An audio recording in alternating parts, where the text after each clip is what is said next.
Bienvenidos a Desafío. Hoy nos acompaña Alejandro Olivera Bonilla, que es coordinador de la campaña Océanos de Greenpeace. Bienvenido, Alejandro. Hola, buen día. Para poner en contexto esta circunstancia de la catástrofe en el Golfo de México, decía el presidente de los Estados Unidos, Obama, que era lo peor que había ocurrido en las últimas décadas en su país. ¿De qué tamaño es este derrame? Pues es sin duda es el peor desastre ambiental en toda la historia de Estados Unidos de este tipo en cuanto a derrames de hidrocarburos y por supuesto también es el peor desastre de este tipo en el Golfo de México, ¿no?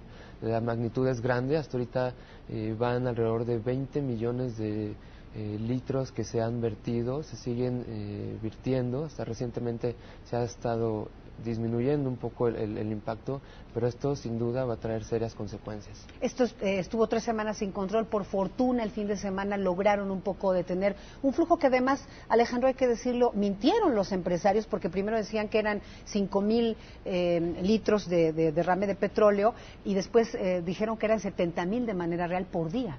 Sí, desde un principio las cifras han estado subestimadas y la información que ha circulado pues es la misma que da la empresa y del gobierno de Estados Unidos, ¿no?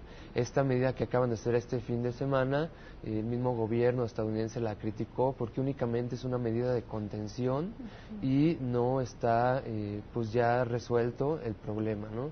Además, aunque se lleguen a tapar el ducto, queda todavía todo el crudo que se ha vertido en el mar y ahí es donde la empresa tiene que hacerse responsable. ¿De qué manera? Porque primero acláranos, Alejandro, ¿cuál es el impacto ecológico? Si bien es cierto que estos temas la gente los maneja cada vez más y los entiende, como que no se le ha dado la dimensión, por lo menos en México, a esta catástrofe que afecta las aguas incluso en nuestro país. Sí, en México de hecho se nos ha visto como ajenos al problema, sin embargo no debe ser así.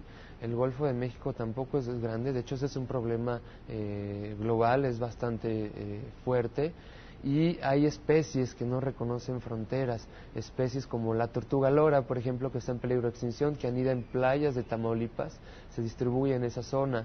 El pelícano café también, que está en las costas de Luisiana, pues migra a las costas de Veracruz y a las costas de Yucatán, inclusive recursos pesqueros como el atún aleta azul es capturado por pescadores estadounidenses y mexicanos.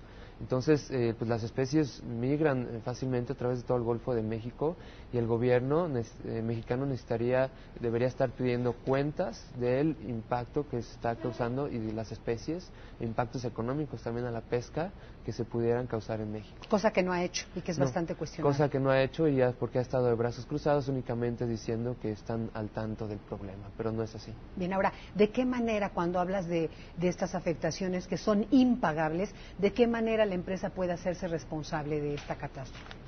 Bueno, la empresa debe de levantar todo el hidrocarburo, todo el crudo que haya en los océanos y debe de compensar económicamente a los pescadores, a todos los primeros afectados. Pero eso es muy difícil, el crudo puede durar hasta 100 años una vez que se penetra en los sedimentos. Tenemos el Exxon Valdez que fue en 1989, todavía hay residuos de crudo en el ecosistema, entonces bueno, es una labor que puede llevar décadas y la empresa se debe de responsabilizar de esto, ¿no? Están haciendo todo lo contrario, están tirando dispersantes para hacer una emulsión con este crudo y darle una cierta solubilidad y esto nada más es esconder el problema y llevarlo de la superficie hacia el fondo, ¿no? ¿Este problema en la plataforma petrolera de British Petroleum es peor que la de Exxon Valdez?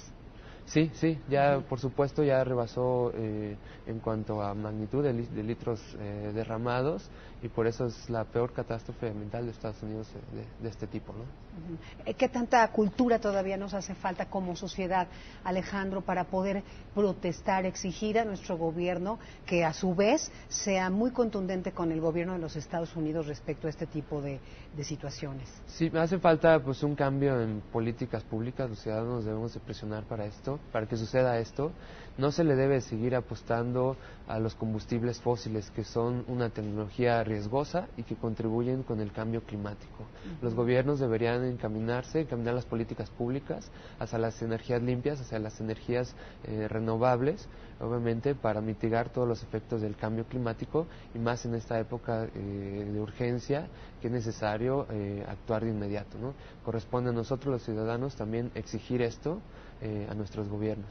Pues te agradecemos mucho, Alejandro Olivera Bonilla, coordinador de la campaña Océanos de Greenpeace, que nos haga sobre todo esta reflexión de algo que, como bien apuntas, la verdad ha pasado de noche, no solo para el gobierno, sino también para la sociedad mexicana, desafortunadamente. Muchas gracias por la invitación. Muchas gracias.